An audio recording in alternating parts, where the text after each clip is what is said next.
Now I'm going to simplify improvisation into just 3 key techniques. The first one is going to be chord tone soloing.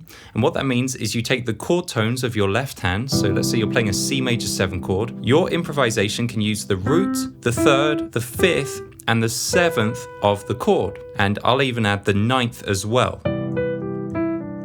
If it's a C minor 7 chord, you can use the root, the minor 3rd this time, the 5th, the minor 7th, and the 9th, if you want to add the 9th.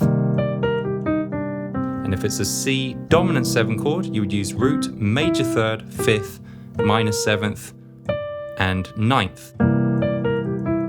So let's apply this to the 2-5-1 chord progression.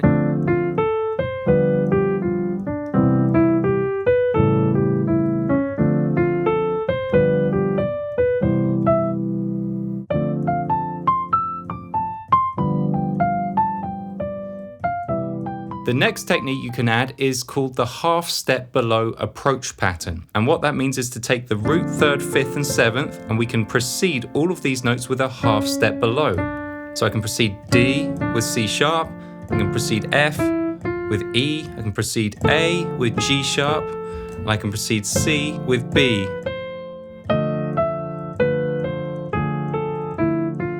can do that for each of the chords.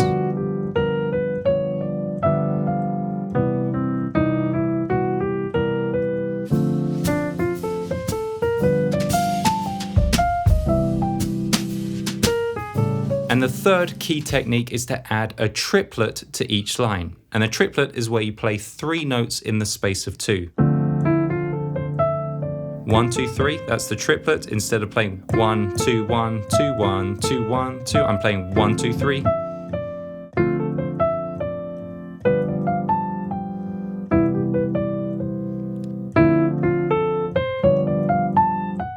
Now an additional tip is try to end your lines on the root 3rd or 5th. Whatever chord it is, if it's the 1 chord, end on a 5th, a 3rd, or a root. That's just going to make your lines sound finished.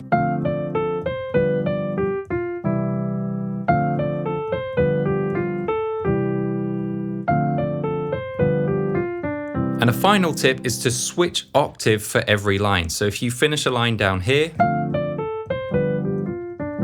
start your next line up an octave,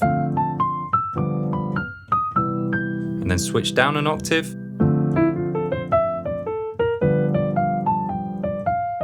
and then switch up an octave. Let's jump down an octave,